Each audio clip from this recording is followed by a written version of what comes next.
Śrīmad Śrīla Bhakti Vedanta Narayan Gosvāmī Mahārāja Śrīla Gurudev Ki Jai. Nitila Pravishtam Vishnupad Ashitara Śrīmad Śrīla Bhakti Vedanta Vaman Gosvāmī Mahārāja Ki Jai. Nitila Pravishtam Vishnupad Ashitara Śrīmad Śrīla Bhakti Vedanta Swami Mahārāja Śrīla Prabhupada Ki Jai. Nitila Pravishtam Vishnupad Ashitara Śrīmad Śrīla Bhakti Prajñāna Keśava Gosvāmī Mahārāja Ki Jai. Tadiya Shubha Tiroba Titi Mahamahotsav Ki Jai. Nitila Pravishtam Vishnupad Ashitara Śrīmad Śrīla Bhakti Siddhanta Saraswati Gosvāmī Prabhupada Ki Jai. Nitila Pravishta Mahabhagavat Śrīla Gokṣara Babaji Mahārāja Ki Jai.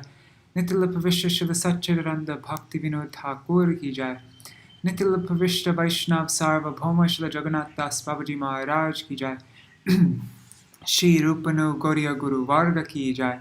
Shri Rupa Sanatan Bhatta Raghunath Shri Jeev Gopal Patadash Raghunath Shard Goswami Prabhu Ki Jai. Shri Sarup Damodar Rai Ramanandari Shri Gaur Parshad Vrinda Ki Jai. Naam Achay Śrīla Haridas Thakur Ki Jai. Prem se kaho Shri Krishna Chaitanya Prabhu Nityananda Shri Advaita Gadadhar Shri Vasari Gaur Bhakta Vrinda Ki Jai. Shri Kshetra Mandal Gaura Mandal Braja Mandal Mathura Vrindavan Dham Ki Jai. Sarva Abhishta Pradata Giriraj Maharaj Ki Jai. Shri Radha Kund Shama Kund Ki Jai. Shri Yamuna Devi Ganga Devi Ki Jai. Shri Tulsi Maharani Vrinda Devi Ki Jai. Shri Bhakti Devi Ki Jai. Shri Purnamasi Yogamaya Ki Jai. Shri Gopeshwar Mahadev Ki Jai. Shri Kartik Vrat Niyam Seva Ki Jai. Urja Vrat Ki Jai. Urjeshwari Shri Vishabhanu Nandini Shrimati Radha Thakurani Ki Jai. Shri Harinam Shri Harinam Sankirtan Ki Jai. Ananta Koti Vaishnav Vrinda Ki Jai. Samagata Gaur Bhakta Vrinda Ki Jai. Shinitai Gaur Premanande Hari Hari Vo. Haribo, Dandavat Pranams. So I'm just going to be doing a very quick reading of this article by my Param Gurudev. It was published in the book Kṛti-ratna, which we published it, I think, a couple years ago. I think it was 2019. We published it in honor of his 50th Disappearance Day. And so I'm just, because I have some work to do right now, so I'm just going to quickly read it and then I'm going to stop the video. But let me share my screen. Dandavat Pranams, Ganga Didi, Haribo, and Rohini Dulal Prabhu, and Vipul. So this is a true experience of separation from a speech given by Śrīmad Bhakti Prajñāna Keśava Gosvāmī Mahārāja at Sri Uddhāraṇa Gauḍīya Maṭha, Chuchura on 5th December 1952.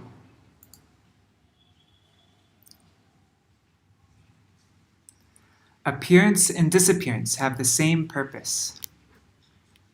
One second, let me just check to make sure the settings are okay.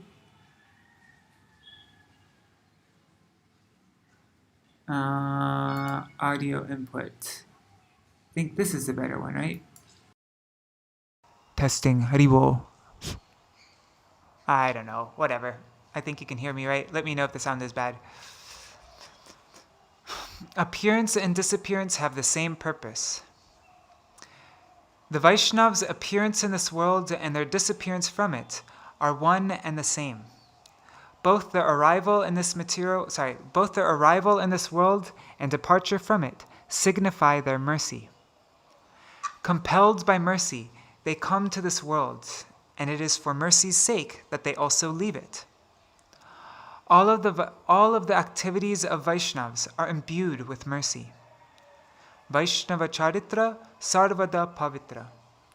The life and character of Vaishnavas are pure in all respects. Imparting divine bliss is the purpose of their lives. Still, those gripped by misfortune and compelled by temporal pleasures perceive their lives to be devoid of any joy. This is but the influence of Maya. If we think that the Vaishnav Thakur has departed from this world and dropped us in an ocean of sorrow, then we are attributing fault to his character. But why would he inflict pain upon us? He does not know how to give pain to anyone. This is why the term Viraha Utsav, a festival of separation, came to be used in Vaishnava literature. The word utsav refers to that which yields happiness and love, not joylessness or sorrow. The Vaishnav's purpose for appearing in this world is not temporal. It has not even a shadow of impermanence. The Vaishnavas are eternal, and their practices are also eternal. Their appearance ensures the distinct speciality of their disappearance, and their disappearance increases the sweet charm of their advent. The sweetness of their appearance and the magnanimity displayed in their disappearance manifest in this world the literature and chronicles of Vaishnava saints. This literature is the blossoming of Shabda Brahma, the divine word, where the filthy shadow of the ordinary word cannot penetrate. Srila Prabhupada is Siddhanta Saraswati. Siddhanta meaning the perfect conclusion, and Saraswati meaning the goddess of knowledge. That is to say, he is the elaboration of the inner conception of the divine temple of the Vaishnava message. Today is Srila Prabhupada's holy disappearance day. We do not attribute any sort of fault to this holy day, nor view Srila Prabhupada's superhuman auspicious activities negatively. With great respect, Sri Gauḍīya Vedanta Samiti welcomes this occasion, this titi, every year. It is a matter of great delight that again, this year, you have all eagerly assembled to worship this day. Vaikuntha Darshan. To view happiness and distress equally is actually Vaikuntha Darshan. In such Vaikuntha Darshan, one perceives uniformity in every object and entity. At the same time, this equality is full of distinctiveness. Worldly iniquities are not found in the divine realm. In this world, happiness and distress are opposites. In the transcendental world, these same conflicting forces produce a divine mutual uniformity, replete with unique specialities. Happiness and sadness dwell either side of a single path. They advance from opposite directions at the same pace till they meet at a point in the middle. This middle ground is called Sambhoge Vipralamba, separation in meeting, and Vipralambe Sambhog, meeting in separation. Shri Gaurasundar himself is the presiding deity of this juncture. Avirbhav and Tirobhav are the representations of Sambhog and Vipralamba. The apprehension of separation experienced at the moment of meeting increases the intensity of union. The deeper the worry of impending separation that arises in one's heart during meeting, the sweeter the burgeoning flavor of meeting. Likewise, the more acute the impact of meeting, the more the endless current of Vipralamba Ras inundates the heart with separation. Such phenomena are illuminated in the life and character of supremely liberated personalities. Sadness in the absence of a Vaishnava does not constitute separation from him. We were attracted by Srila Prabhupada's super-mundane potency, and we narrate his super-mundane activities through kirtan. Not everyone's concept or perception of the super-mundane is the same. One can only grasp a super-mundane character to the extent that one is immersed in a super-mundane disposition. Our tendency is to be self-indulgent. Our thirst to gratify the senses and our desire to search for happiness do not facilitate a grasp of the super-mundane conception. Whatever longing and separation, whatever viraha we may express via the above-mentioned impulses, is but a reflection of enjoyment, of bhog. The displeasure we experience when our enjoyment is curtailed cannot be called viraha. If that were the case, then the antonyms of bhog, tyag, abstinence, and vairagya, detachment, would be referred to as viraha. Though abstinence and detachment appear simultaneously in the character of one who is experiencing separation, they do not constitute viraha in and of themselves. We experience separation when our pleasure is obstructed. As we beheld Srila Prabhupada's charming and handsome figure, his sweet, gentle smile, his simple and generous dealings, his world-conquering, unparalleled scholarship, his natural inclination to constantly speak Harikatha and perform Kirtan, and other such qualities. We became enchanted by him. We delighted in his compassion and affectionate ways. Even veteran intellectuals were exceedingly delighted by his views and reasoning. It is only natural, therefore, that those who are enchanted by all these qualities of Srila Prabhupada and drawn to him should now experience sadness in his absence. But I want to say that this is an experience of thwarted pleasure rather than viraha. Gurudev was a good person. His dealings were nice. He used to help us so much and make us so happy. That is why we liked him so much. The sadness we now feel in his absence because we are not getting those things is merely kamana, lust or desire, and bhog, enjoyment. Separation is only experienced through self-surrender.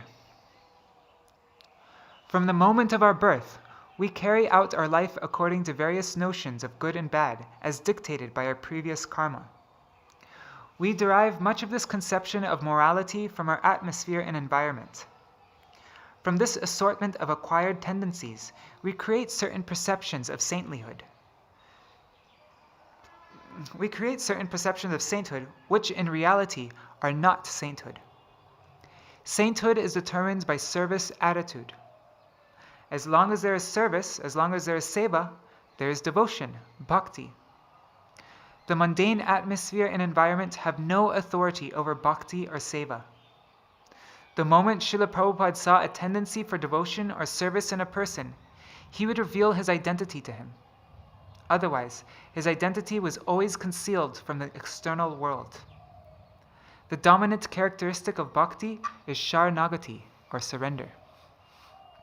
Sharanagati is to relinquish our presumed identity, or the idea that we belong to ourselves. Srila Prabhupada informed us, one will have to become a devotee and one will have to obtain bhakti. One will receive Gurudev's genuine mercy to the extent that one has offered him oneself. We hope to derive happiness and comfort from our relatives and friends. We wished for these things even from Srila Prabhupada and received them also. But those factors do not produce a true experience of separation. It is surrender of the self, Atma Samarpan, that determines separation. Atma Samarpan means to fully offer what one considers to be I and mine. That is why to hope for any sort of worldly possession, ideology, or action from Gurudev is not characteristic of Atma Nivedan. Bhakti is to instantly offer whatever we happen to think is ours to the lotus feet of Sri Gurudev. A person could wonder, why is it not Atma Nivedan to get something from Sri Gurudev and offer it back to him? But what is the point of taking something from Guru and giving it back? In accounting terms, this is much the same as deposit and withdrawal. In other words, one might think, since I gave my everything to Gurudev, my balance went to 0. I then took 1,000 rupees from him, which brought my balance to 1,000. Again, I gave those 1,000 coins to Gurudev, and now I am left with 0. When I collected 1,000 rupees from Gurudev and returned it to him, my balance came to 0, just as when I first surrendered everything to him and had nothing, 0. So, 0 plus 1,000 equals 1,000, minus 1,000 equals 0. Though both equations are equivalent in mathematical terms, really they are not the same. If you think about it, you'll see that there is a huge iniquity. It is uncharacteristic of a surrendered devotee to try to solicit anything from Guru. Moreover, the Guru Sevak will have to suffer the result of any trouble his Gurudev willingly undergoes in an effort to fulfill his disciple's wish. As such, to derive personal gain from the lotus feet of Gurudev is extremely damaging for the Guru Sevak. Only the desire to nurture love for the lotus feet of Guru will destroy other aspirations and is characteristic of a surrendered soul. Understanding Sri Gurudev's heart. Esteemed and prominent sannyasis and brahmacharis could not comprehend Srila Prabhupada's heart, despite toiling day and night. Sorry, I forgot I had this timer on. 1 second. Okay. Esteemed and prominent sannyasis and brahmacharis could not comprehend Srila Prabhupada's heart despite toiling day and night.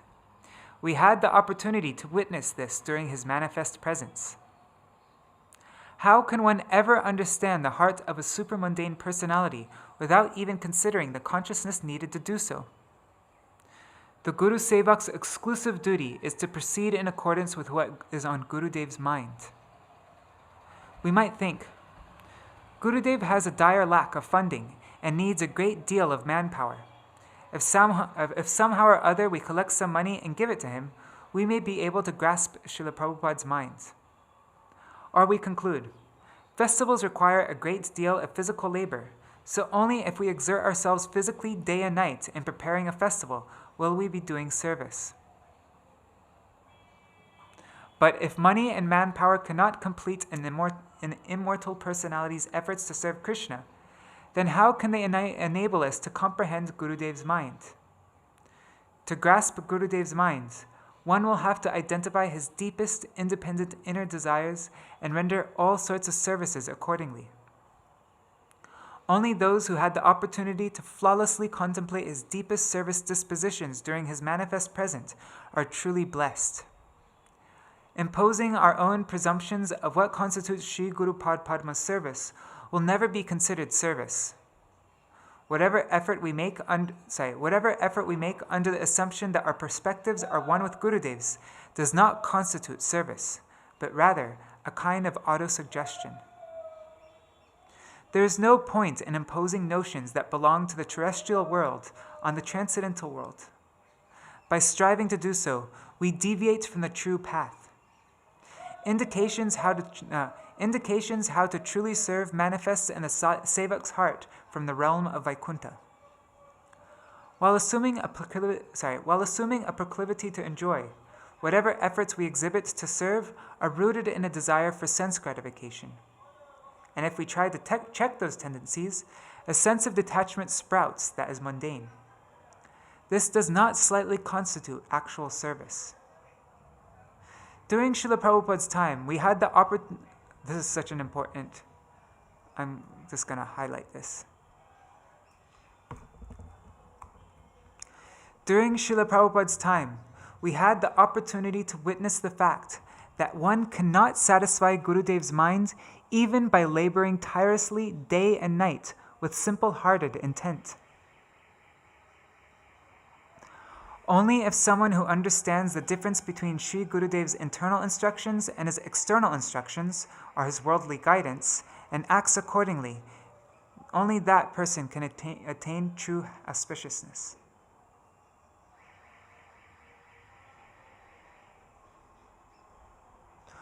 What qualities endear one to Srila Prabhupada? Jagadguru Srila Prabhupada had a sannyasi disciple, Bhakti Vilas, who is no longer present. We never observed him displaying any worldly skill in his life. Some of his peers, high-status sannyasi teachers and speakers, cast aspersions on his apparent inactivity a couple of times. Srila Prabhupada, roaring like a lion, strongly corrected them. I am a big orator. I am a very good instructor. I can captivate everyone with my classes and speeches. I have so much capability.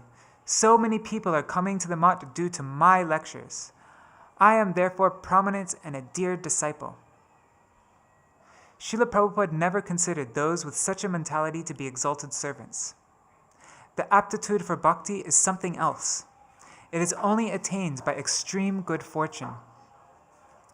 In observing the life and conduct of Srila Prabhupada, we saw several seemingly contradictory incidents.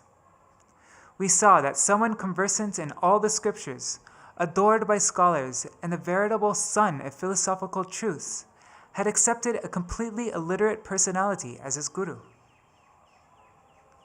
We worship Prabhupada as a personification of the divine message of Vani, and yet, when one of the main assistants in his Vani Vilas Lila, his preaching pastimes, a particularly bright writer, was overwhelmed by a weakness of heart and suddenly left the Maṭha to go to Dhaka, Prabhupada was not in the least perturbed.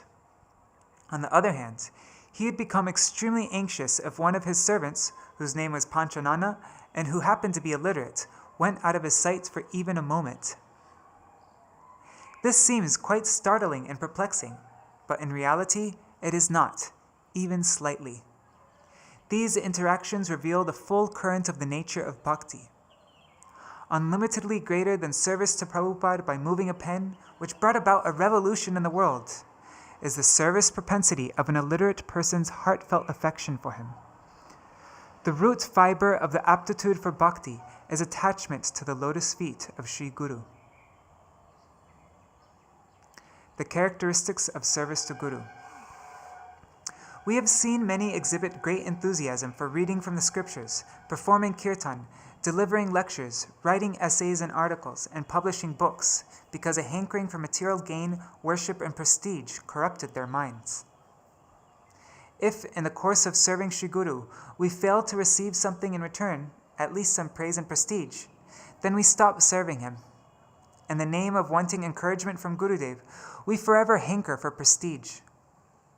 This, in truth, is not characteristic of service to Guru or surrender. The more one is attached to Gurudev, the more one qualifies as his servant. We receive instruction from the following song of the Mahārājas. Vishaye je priti ebe achaye amara se Maṭha priti ho charane tomara. May I love you the way I now love the objects of the senses. We regard the illusory objects of the senses as ours. Our attachment to them is such that if they leave our field of vision for a mere moment, we feel extreme discomfort. How can we possibly attain Bhagavan's mercy if we do not develop that sense of possessiveness for the things that are used in the service of Hari, Guru, and Vaishnavas? If the belongings of Hari, Guru, and Vaishnavas are getting destroyed, so be it, as long as my own belongings are fine. This sort of disposition is not considered indicative of a service mentality.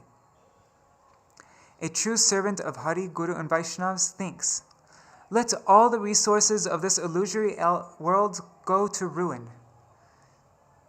Let all the resources of this illusory world go to ruin, but I will not let even a single particle of any object that is used in the service of Hari, Guru, and Vaishnavas be destroyed.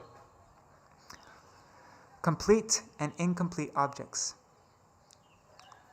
Once, Srila Prabhupada, whose disappearance day it is today, was in Bahramganj, a town in the Faridpur district, Bangladesh, delivering a lecture to an assembly of thousands of people.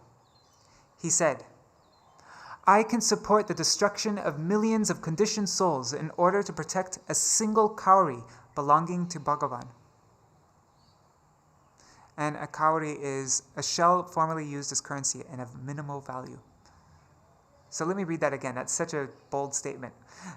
I can support the destruction of millions of conditioned souls in order to protect a single cowrie belonging to Bhagavan. My God. This was 32 years ago. When I heard this, tremendous agitation took over my heart. What had I just heard in an open assembly from the mouth of this great personality? He had been a vegetarian all his life and had firmly vowed to establish all living entities in the transcendental laws of nonviolence.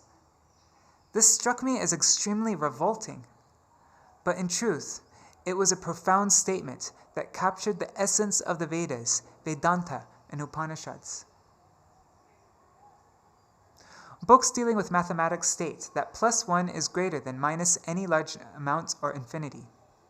That is, millions and millions of negative integers are still less than a single positive one. Similarly, this illusory world is constructed of transience and deficiency.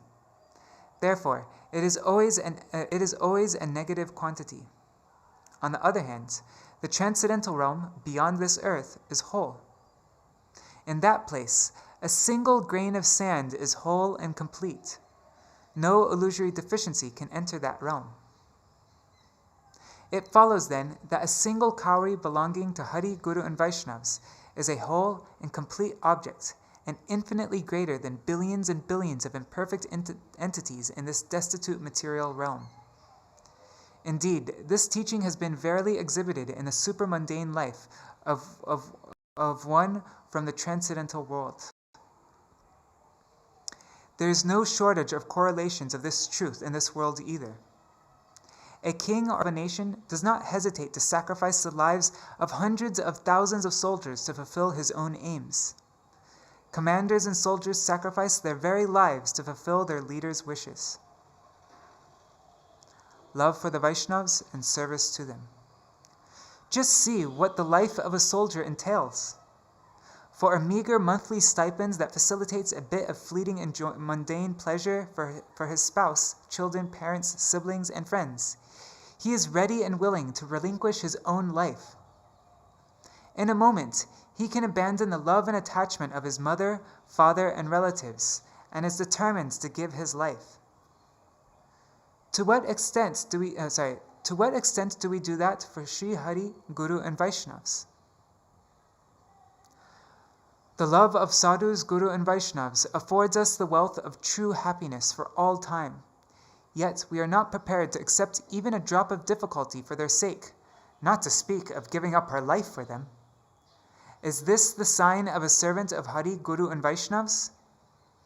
How magnanimous, how tranquil, how great are the hearts of those who do not hesitate even slightly to relinquish their life for the service of Vaishnavas.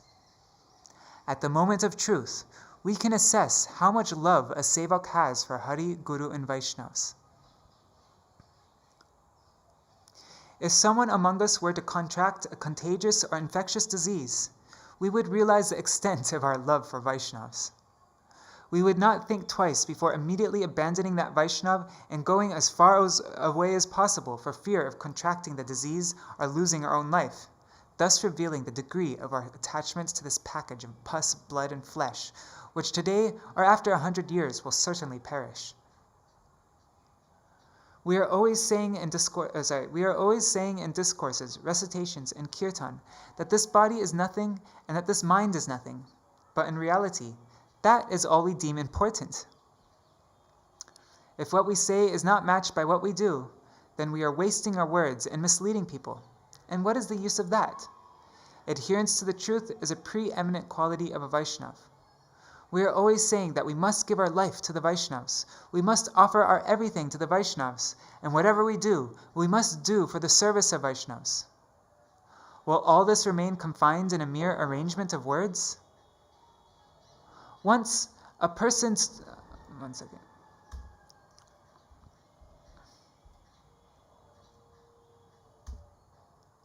Whatever. Okay. Once a person stood ready to give his life for the service of Vaishnavas, and then some heretic hindered him and he fell down. This too we have witnessed. This morning you heard the song Jaya Re Jai Parahangsa Mahashai. You must always note the events indicated in the following line. Kuliyate pashandira atyachara koilo jara tasabara doshak shama kori. You forgave the rogues of Kuliya despite the atrocities they committed. That's where I am. I'm in Kuliya. That's where Devananda Gauḍīya Maṭha is. Kuliya. So you forgave those rogues. I am remembering the incident in Kuliya hinted at in this couplet. It was during Sri Navadip Dham Parikrama. To test his servitor's propensity to serve, Jagat Guru Srila Prabhupada, who was on his way to Champahati with a large group of pilgrims, arrived at Navadip Kuliya town. That was some 25 years ago. At that time, Srila Prabhupada's preaching of pure Vaishnava Dharma exposed the religious exploitation and corruption of Kuliya's blasphemous hypocrites and provoked their hatred. They came up with a plot and unleashed a horrendous atrocity against him in the Parikrama party at Podamatala. Calamities vanish by the mere will of the Vaishnavas. but the prime purpose for the Acharya's appearance is to reveal to the worlds the glories of Sevya, the served, and Sevak, the servant. Therefore, in the midst of the destructive dance of Kali, Srila Prabhupada hid himself in a liquor merchant's house and examined his Sevak's anguish and attachment in relation to him. In this terrible situation, apart from one or two persons, all of Srila Prabhupada's renowned so-called servants fled for their lives. Thousands of thugs had surrounded the house where Srila Prabhupada had taken refuge. In that moment, one of his servants exchanged garments with Srila Prabhupada, extricated him from the ring of thugs closing in on them, and safely brought him in disguise back to Mayapur. Param Gurudev is talking about himself. He was that person who exchanged garments with Srila Prabhupada. Perilous circumstances reveal the true nature of a Guru Sevak. Those who are famous in the world as Guru Preshta, dear to Guru, Prabhu Preshta, cherished by Prabhupada, or Acharya Preshta, the Acharya's dearest, who never hesitated to introduce themselves as exclusively dedicated associates, or who wanted to take pride in being the managers of the Maṭha mission and his primary assistants. They did not show up in that evil hour to display the pinnacle of service to Guru. A Guru Sevak's exclusive duty is to give his life in the service of his Guru. Do not maintain a conception that such pastimes of the Acharya are indicative of his being a mere mortal. Events like these in fact serve to reveal his superhuman glory. You may recall hearing of a similar incident in the life of Acharya Sri Ramanuja. A Shaiva king became so envious of his effective preaching of Vaishnava Dharma that he tried to kill him.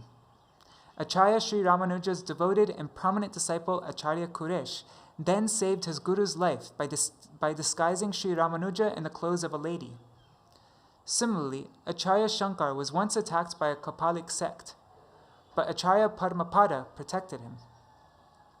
Thus, in every Acharya's pastimes, many kinds of calamities occur which serve to demonstrate his superhuman nature. And on the other hand, the gradations of sevaks that become evident are lessons for the souls of this world. That is why I say, in such circumstances alone, the true measure of a sevak's inclination to serve is revealed. Translated from Sri Gauḍīya Patrika, Year 4, Issues 11 and 12.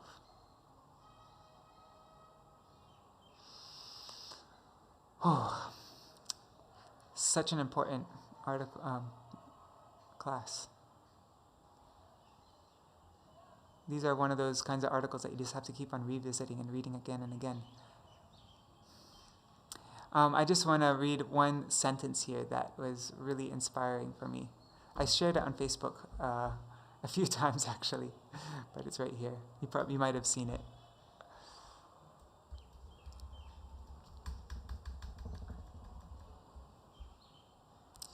Even if a sadhak suffers from every sort of fault, Guru Nishta alone is capable of granting him entrance into the kingdom of Paramartha, the greatest wealth, prem.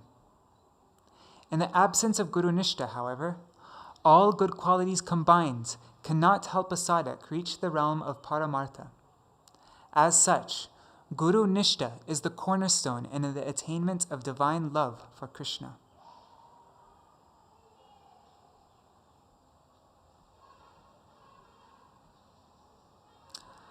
All right, I want to read more, but I really need to get back to my work on Srila Vāman Gosvāmī Mahārāja's letters, so I'm going to stop now. But possibly, I'm not guaranteeing anything, but possibly I might read tonight. In the evening time I might read some more. Because now we heard the divine words of my Param Gurudev and his instructions and teachings, but we haven't heard glorifications about him. So maybe tonight I'll read also from this book Kṛti-ratna. There's beautiful glorification that my Gurudev wrote while he was still present on this earth. I think he wrote, my Gurudev wrote it in 1960 or something like that. And there's also beautiful, beautiful glorifications from his godbrothers and also from his aunt Saroja Vasini Devi. This is all in the book Kṛti-ratna. And you can download this book. If you just go on Google search, you just type in Kṛti-ratna and then Pure Bhakti, then the first Google search result will come up with this book, and you can download a free PDF and read all these wonderful offerings and letters. There's so many letters that he wrote, and the letters are really, really cool because it's where it's a lot less formal, and you get to really see, his nature and how he talked, and like in an informal way, and they're very interesting, very, very interesting. All right, thank you so much for joining me. I'm going to end this video now. Jai Shri Sachinandan Gaur Hari Ki Jai, Shri Radha Binod Bihari Ju Ki Jai, Jai Srila Gurudev Ki Jai, Srila Param Gurudev, Srila Bhakti Prajñāna Keśava Gosvāmī Mahārāja Ki Jai, Tadiya Shubha Thiravav Thiti Mahamahotsav Ki Jai, Srila Prabhupada Ki Jai, Shri Rupanu Gauriya Guru Varga Ki Jai, Shri Tulsi Maharani Vrinda Devi Ki Jai, Shri Giriraj Maharaj Ki Jai, Shri Kartik Vrat Ki Jai, Urja Vrat Ki Jai, Urjeshwari Srimati Radharani Ki Jai, Shri Harinam Sankirtan Ki Jai, Ananta Koti Vaishnava Vrinda Ki Jai, Shri Nitai Gaur Premanande Hari Hari Bo. Vrindai Tulsi Devai Priyai Keśava Krishna Bhakti Pradadevi Satyavataya Namo Namaha. Vancha kalpatarubhyascha kripa sindhubhya cha patitanam pavanebhyo vaishnavebhyo namo namaha. Alright, thank you for joining me, Ganga Didi and Raseshwari Mataji, Manjari Didi Haribo, and Rohini Dulal Prabhu, Vipul. Dandavat pranams everybody. Hare Krishna.